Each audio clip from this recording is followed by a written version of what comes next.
Are you tired of your starter making clicking sounds when you try to start it?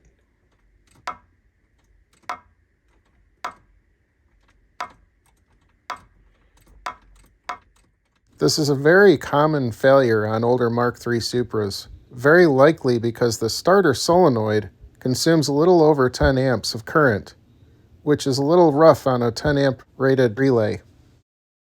When looking up the factory specifications of the Denso starter relay, we can see that it was only rated for 10 amps of current.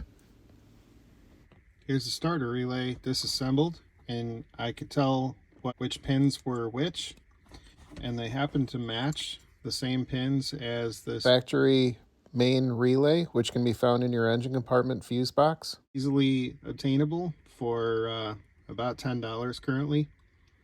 They're rated for 22 amps. They have the same exact pinout configuration and an identical socket, so that makes this a complete 100% plug-and-play replacement part. You can later remove the kick panel.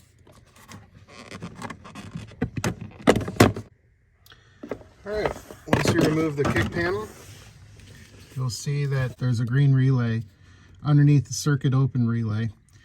This green relay is the relay to your starter. So you'll want to pull it out. You can do a little wiggle. There's a latch on either side of it. It pops right out. And then you can install the new relay.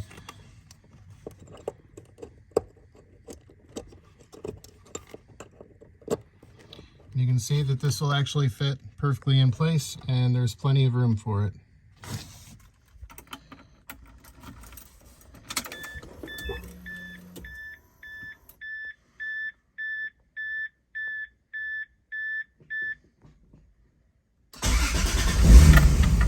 With this new relay in place, you should notice very reliable starts. The relay is rated at twice the current rating and is a complete plug-and-play success.